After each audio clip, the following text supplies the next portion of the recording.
Saturday.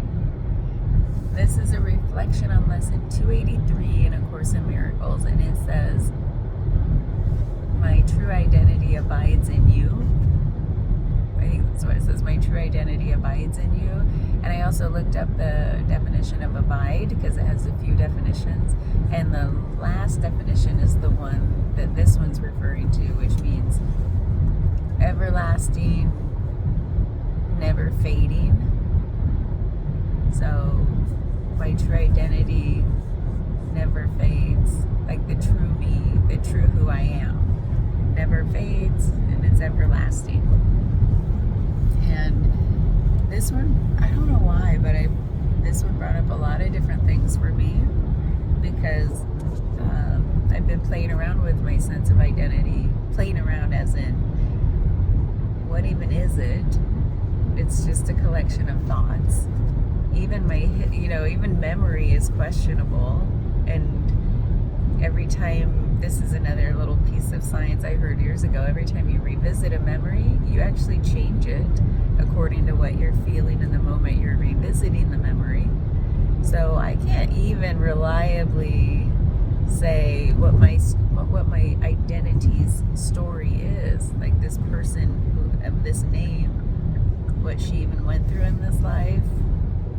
Like, my memory is spotty at best, and then you add in like personal narration and revisiting over and over again what even is real. So every memory is just a thought that we're having about ourselves. For what reason?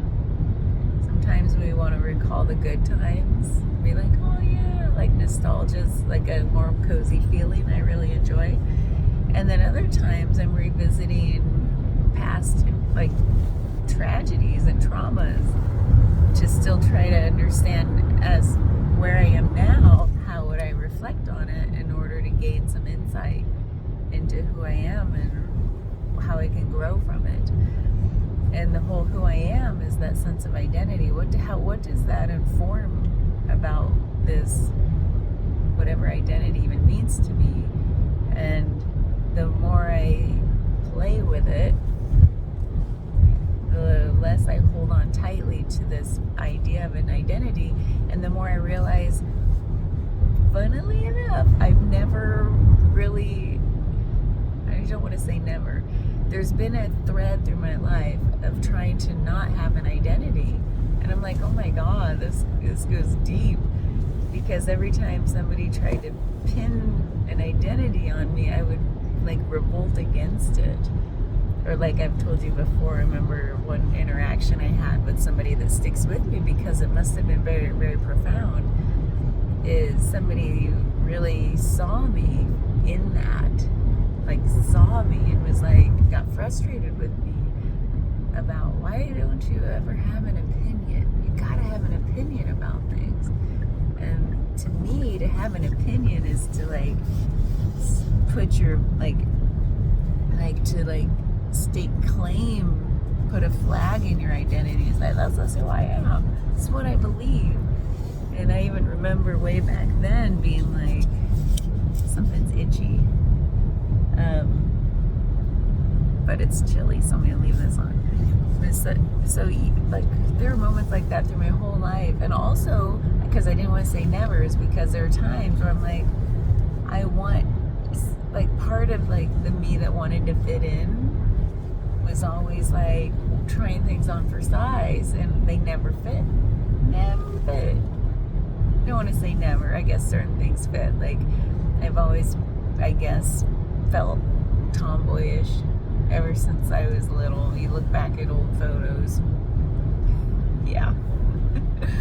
And then I went through my girly girl phase of like, let's try this on for size. And eventually I was like, not for me.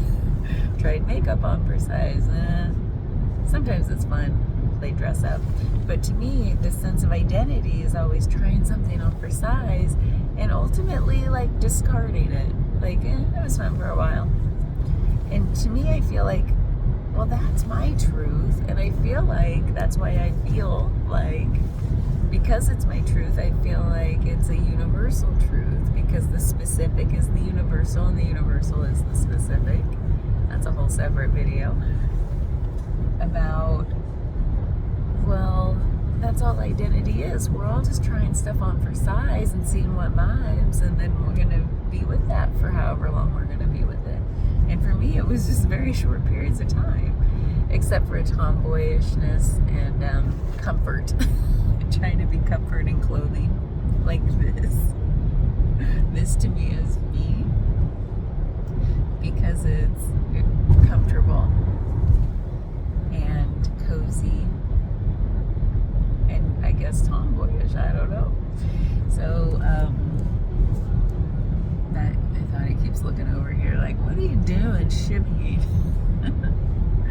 So identity, so my identity, my true identity, I think about too, is I let go of any even desire to have, like, to put a flag in something and say, this is me from now on forever. That's never been me. So when it rises up in me to want to be like, oh, that's my identity, it just fades as soon as it rises up. And that's a saying I heard yesterday.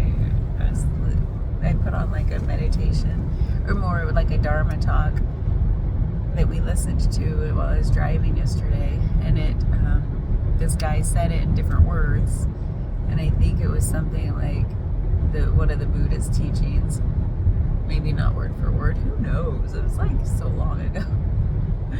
And it was like, whatever has the ability to arise will pass away. Not just maybe, it will. Whatever has the ability to arise, like in our experience, will also fade away, pass away, be gone, change. So that just, no matter what it is, and it was talking about attachment, like preferences, likes, dislikes, desires, aversions, all of it will rise up at one point in time. Each one of those things will rise up in our experience and be like in our awareness, and then it'll pass away. Nothing, literally nothing stays. Not even pain, not even joy. And so it was talking about how to be truly equanimous is to realize that very fundamental fact of our reality in this world is that whatever rises up will pass. And that's the source of our suffering, is when we're like, whatever rises up, we're either like, no, get it away, it's pain, it's suffering, or it's good and we're like, yes, more, I'm gonna hold tight, and then it's like, oh, it's gone, now I feel back to like, whatever. So it's like all of that is suffering. And that's this whole year of, especially this year, I'm going through A Course in Miracles. That's the primary teaching, is of non-attachment, which is ultimately a Buddhist teaching. Because I think the Buddha was around like in 500 BC, right? Like before Christ. So a lot of these teachings of Jesus really go back even further, and they're really the source of a lot of religious teachings. So it's, when I say that, I'm saying it because I feel like it's just a natural, fundamental truth that we don't have to debate. I'm not debating it. It's true in my experience. And that's another thing I think that I've been thinking a lot about, is honoring each person's experience, because it's your truth, it's my truth, which means it's true. And that also eliminates judgment, comparison. Like, we don't have to compare truths, we just can really feel into our own truths. What's true for us in this moment is like all that matters, right? Because the only time I think conflict arises is when I'm calling into question someone else's truth, or I'm projecting my truth onto them, and it's like none of that is warranted. So those were just some side thoughts, but this abiding, this never fading of my true identity makes me think about, well, what is my identity? And it's beyond thought, because the ego identity, like the personality, is all thought. It's all like thoughts, like, ooh, my desires, what do I want to bring toward me and identify with? Even when I said I feel like I'm a tomboy is my identity, whatever that word means, tomboy. I've never really thought about it, but I just like comfort. Just comfort in whatever my body is doing in the moment. I want to be comfortable, and that's a personality thing, right? It's a desire I have to be comfortable, which is an attachment, because comfort comes and goes, right? Even in the same clothes, I've paid attention to on this road trip, because I'm like, yay, road trip clothes, like the most comfortable things I could pack, I packed, because I knew we'd spend a lot of time in the car. Like, no bras. Bras have no home here. So that's a whole other thing too. I'm doing away with them. They're just gone from my life. And you can think what you want when you see these little babies in public poking out from time to time for free. Yeah, can't pin them down. So anyway, side note, that's an identity, because it's like something that this limited self is either desiring or like running away from, the discomfort, running toward comfort. Ultimately, when I tap into my true self, my abiding self, which is not fading, ever present, it's the one that, like I've said before in these videos, like that, where all sensation starts to feel very similar, like the good stuff and the bad stuff, when you really sit with it. And this is true. This is another, I feel like, a fundamental truth, because it's people I've worked with in my practice, and it's what I've witnessed in online practices, and countless stories of people sharing their experiences online about when you sit with a sensation, whether good or bad, and you put your awareness in that sensation. So let's say it's a sore knee, or I have a pain in my gut, or like tightness in my jaw. You sit with it, it changes. It changes. It fades. It sometimes amps up a little and then fades. Like, it changes. And it doesn't take long. And I wonder about that with like severe pain. Like, I went through a couple things where I tried it. Yeah, same thing. Now, it might be more persistent or go through more cycles closer together, but it does change. And it gets to the point, there's something underneath the good, and I'm doing air quotes, the good and bad labels that we put on pain or comfort or discomfort. That's a thought. We're saying, ow, that hurts, I don't like it. But underneath it, this is what people report, myself included, and my clients that I've worked with. Like, there's not a quality to it. It's just sensation. And there's no, it's just sensation. It has no good or bad. Once we settle down our mind and do away with the labels. Naturally, not forcing the labels away, but just sitting with it until it changes and you're like, oh yeah, there's nothing there. It's actually emptiness. The sensation starts to feel empty of anything.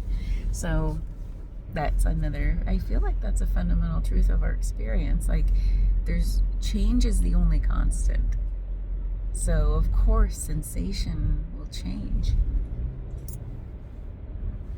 So that's another thing I've been thinking about, is change is the only constant. Of course I've known that conceptually. I've even experienced it where it's like I feel differently every single moment of the day, and I'm trying not to, like, the not trying, which is a new practice for me, of like the non-practice is the practice.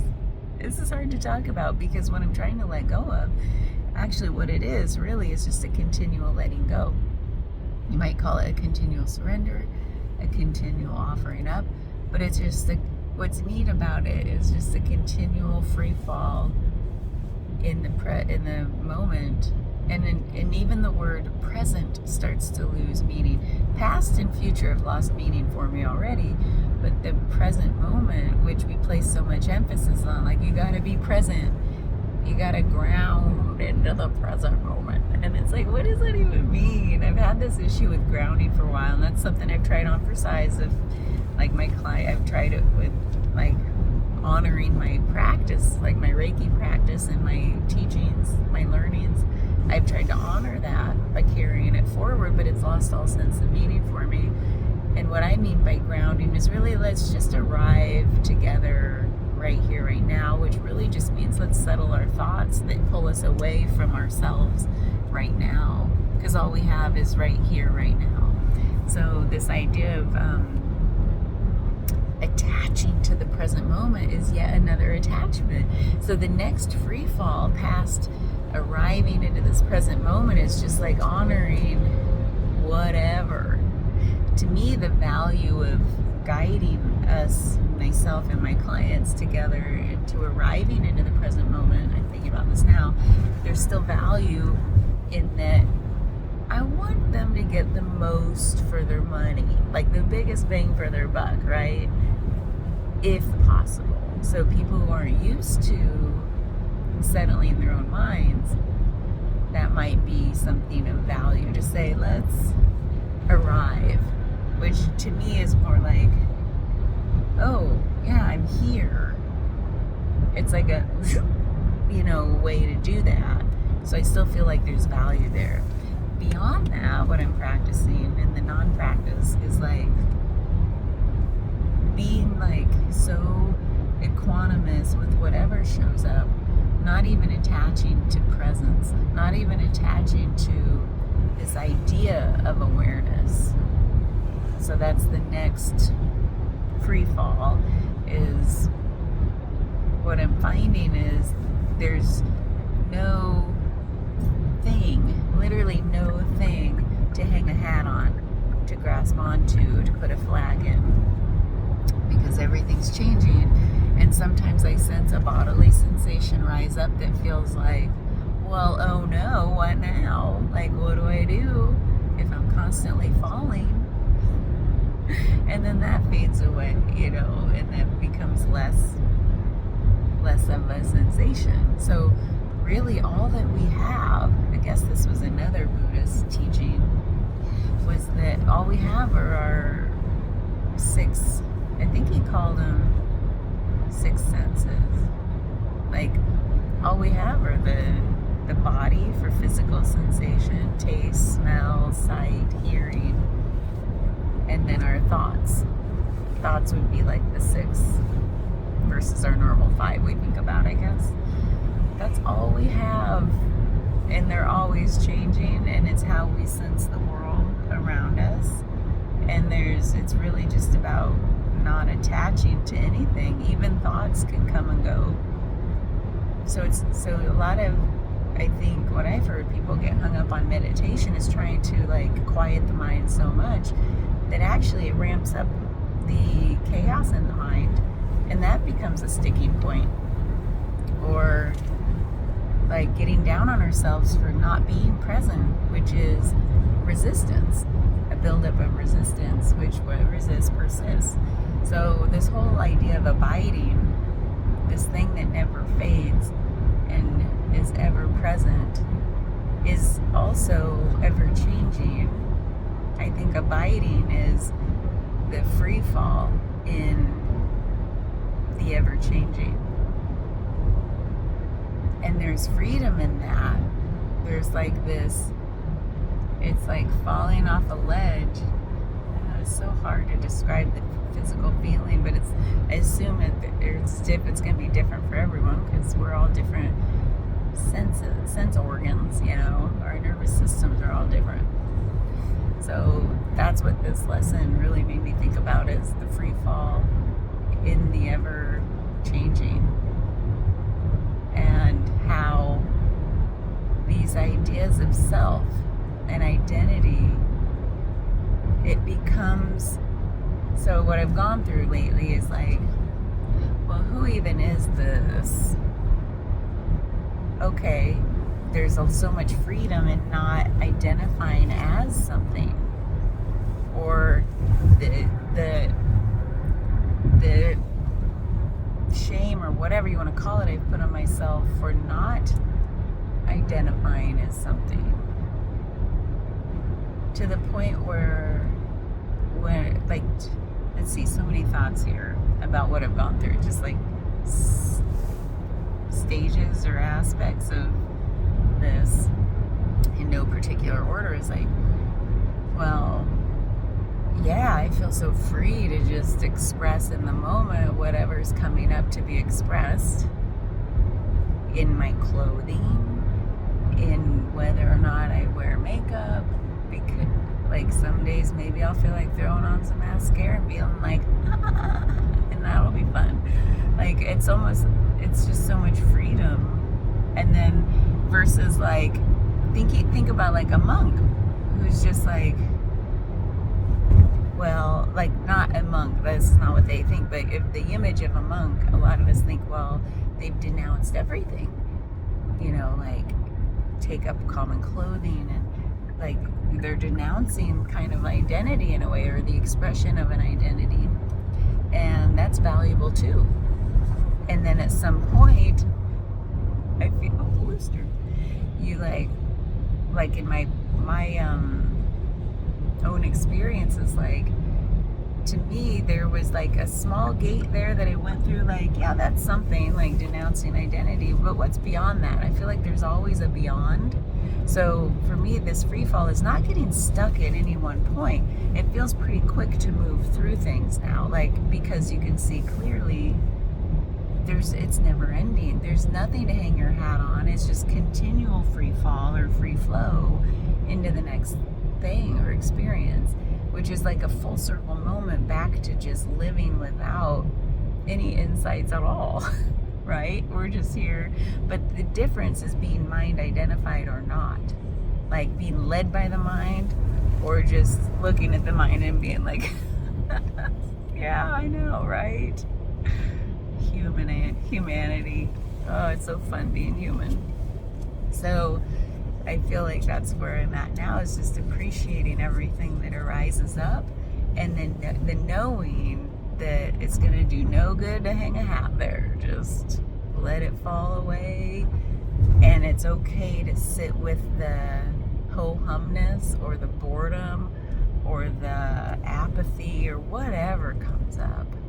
And I think that's why I've started to feel more joy in my body lately, is because I can finally allow that to come through, just like anything else would come through, without resisting it. Now, I've been fortunate enough not to have severe injury or persistent pain. I have persistent pains, but they come and go. So I sit with them each time, and they're different each time when I really sit with it, meaning put my awareness in that place in my body. I'm like, oh, you're kind of, I would have normally called you the same, but you're a little bit different this time, like things change. They're different every time, even though something feels the same. And that goes for emotions too. And it might be like when I get into down states, like, well, this one has a different flavor to it, like if I really examine it. So that's this whole thing about identity is fun, because it's like, oh, there's no limits. The only limits I ever had were what I placed on myself. I'm never being judged by anybody but myself, because I place no value in other people's judgments of me anymore.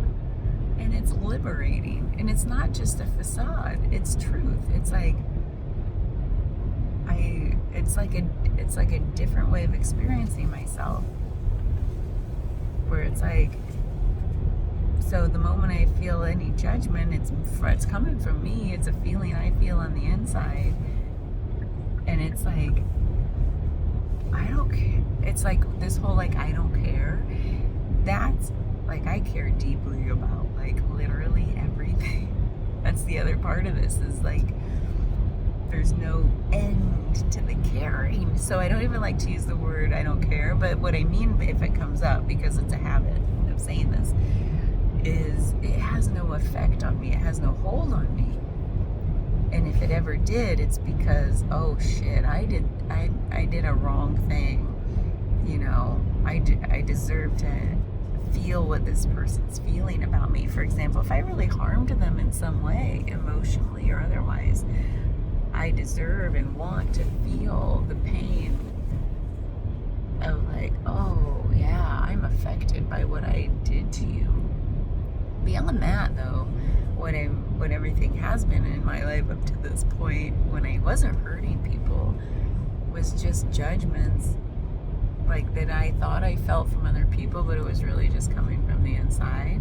They're not even thinking about me, and if they are, who cares, right? I'm not affected, and that's liberating.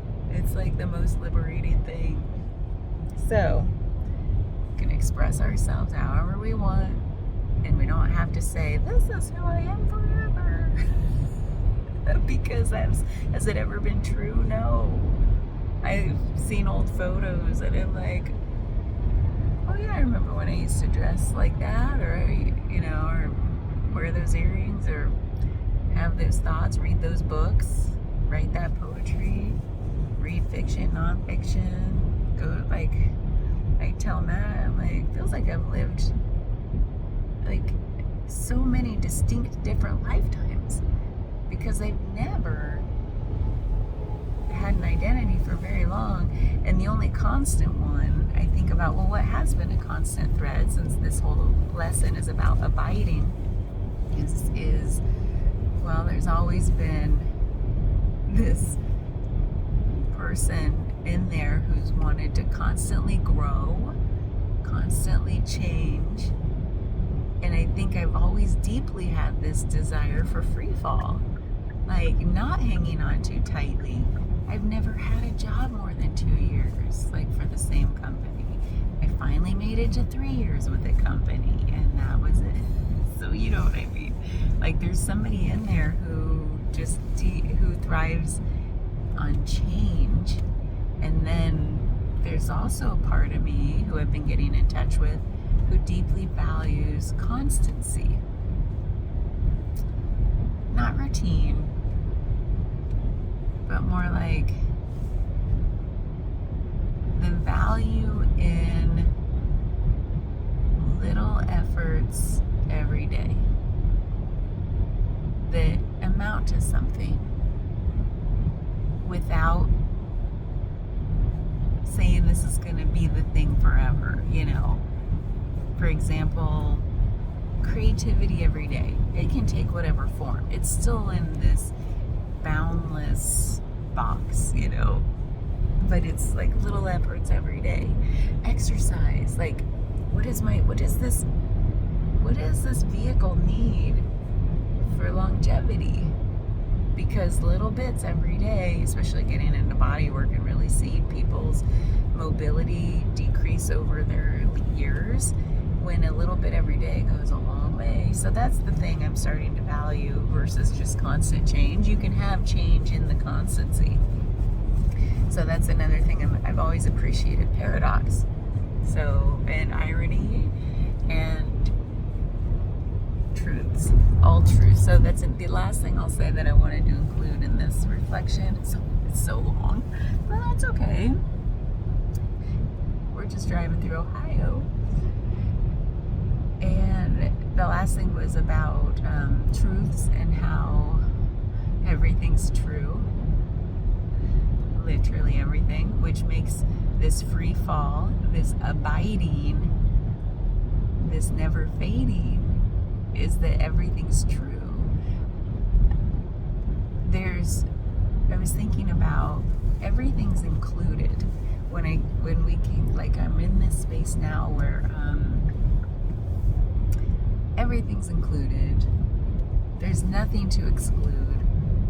There's nothing to set apart from. Like there's no categories and labels, and I'm talking more about my inner experience, like segmenting up things and like expectation and blah blah blah. The outer experience of the world, yeah, it's fun to make labels and categories and whatever, and just sometimes things are practical, right? The inner experience, nothing needs to be excluded. Everything's included. Everything can dwell here. And that's equanimity, meaning there's no desire or aversion. And if there is, it's seeing it for what it is and letting even that fade away and learning, like, why did that even arise right now? Is it some remnant? Is there something I need to examine? Okay, then let it go. You know, don't hold on too long or too tightly. And so everything's included. And then I was thinking back to the first time that was the aha moment was in an ayahuasca retreat. You didn't need to do ayahuasca to get this clarity. But that's where I got it. It was this voice that said, everything's true. And it was a deep felt sense of this exact thing that came over 2 years ago in that moment, in that retreat of ayahuasca. It was some voice, it must have been my own, said, everything's true. That's probably my biggest takeaway from that whole retreat. And it's so simple, and it's like I didn't need to go anywhere to get that. But the felt sense of it, the non-conceptual sense of it, is what was so profound for me in that moment. It was just like, and everything that happened through that all those nights,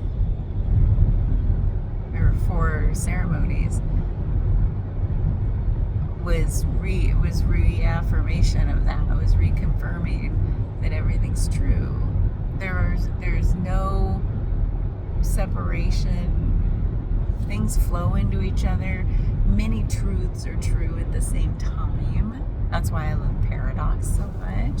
Things seemingly in opposition are actually both true, and true in such fundamental, deep ways that it's just like, so literally everything in this world is true.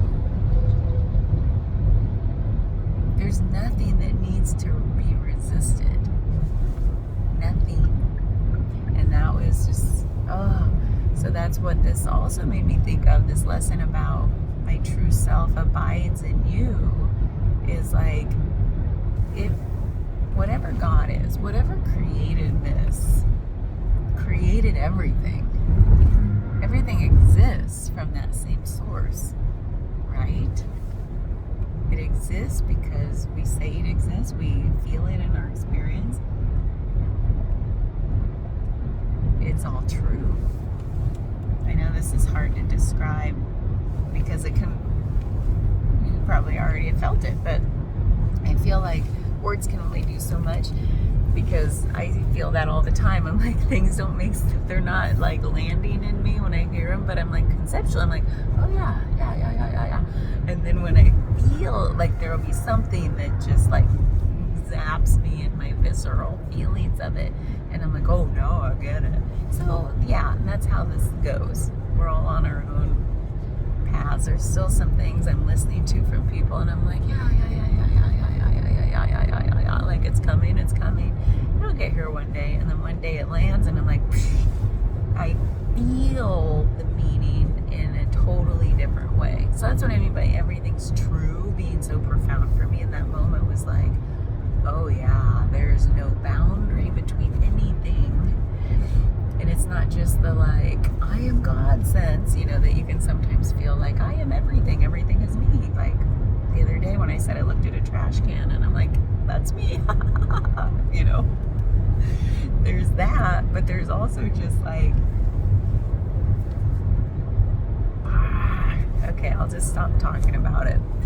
This whole lesson was a really good one for me about, I know I've been practicing the free fall. To me, that's all that's true, is just falling, never holding on, never grasping for the side or a rope or a ledge or a whatever, a root. You're falling down the well. You just fall, and you're just fine. There's nothing to that's going to do anything for you. And that's what I mean by free fall. There's no expected outcome that's different from what is right here, right now. The good feelings and the really hard ones. And that's, okay, one last thing that really, I'm kind of smirking because I've had friends, as I'm going through whatever I'm going through, whatever this free fall is, I don't even know what to call it anymore. It has no words. Talk with friends about it, and they'll bring some, or even clients will bring hard things up in our sessions. And there's that call out to that part in me that want that to make them, to like almost like commiserate with them. That's different than empathy. That's different than compassion. The commiserating is I want to know you have felt this way too, and will you feel it with me right now without trying to fix it, and but also perpetuate it because I'm scared to let it go. That's what to me commiserating is. It's like that extra piece of like, but I'm not ready to let it go, and I need you to be in that space with me. Like, let's keep perpetuating this together. Well, that's hard for me nowadays because it's hard to perpetuate the suffering when I know it's just a thought. And yet there's the compassion piece and the empathy piece that says, oh, I can be here with you all day no matter what comes up. I'm not going to perpetuate it and say, like, I don't know how else to say it other than perpetuate it with you, but I'll be here with you. And so there's that, oh yeah, this is hard. Without and here's how to move out of that. That's what I mean by fixing, is like trying to fix each other. Because we can only, like that, back to that felt sense, we can only move through something at our own pace. We can only gain our own wisdom at our own pace. There's no forcing it on each other. And so there's people I've seen out there who are like fixers, and I don't jive with that. So I've sat with friends and just said, like, yeah, it's hard. Yeah. And it was like, one of them recently was about what's going on in the world and the government. And I don't read the news, watch the news, but I tap in once in a while and I get a sense of just what's going on. And I'm like, yeah, it's really hard. And then I don't go any further than that, because what else is needed? Things are going to be hard. That's back to like, we don't need to fix it. It's hard. It's hard to be human and feel like these emotions are hard, but let's feel them. Let's express them. Let's let that energy move through us. That's what we really want. We don't want to bottle it up anymore. We want an outlet, but really that is just an energy that wants to move through. Like, yeah, it's fucking hard. That's because we're in this body that feels things, and it wants to feel it fully and have it move through, feel that relief of it moving through. But I feel like the perpetuating is like the resistance energy of just like, gotta keep it here, because if I let it go, like I said yesterday, that means I don't care enough. But I want to fix it, and I want to be fixed, but I still want to hold on to this, like, and then like, why can't we just say it's fucking hard, and like feel it in our bodies? Like, where does it feel hard? Oh, I feel it in my chest. Yeah. Is it okay to like feel that? Yeah. And let it move through. And then you feel the relief and you're like, man, like, what's so wrong with that? Without fixing, which is really another form of resistance. that keeps us in perpetuating the badness, the suffering. So that was the last thing. Sorry, it's so long. That's what road trips get. I'll be back to like normal 3-minute videos after this road trip ends. Look how cute this little coffee cup is. I got my last cortado at this place called Walkie Talkie in Canton, Ohio. We stopped in Canton because on our last day of our road trip today, Saturday, the whatever date this is, we wanted to be able to say we drove from Canton to Canton. They're like 8.5 hours apart or something. And it was a great little visit. We thought maybe we'll go back someday. We watched Poltergeist last night at their old historic theater. And there was an organ player who rose up out of the floor playing like amazing organ music that filled the whole place. And then when he was done, right before the movie started, his platform descended below the floor while he was still on it, and we were clapping for him, and his hand was just like waving to us. It was, what a cap on just a lovely vacation. So anyway, bye.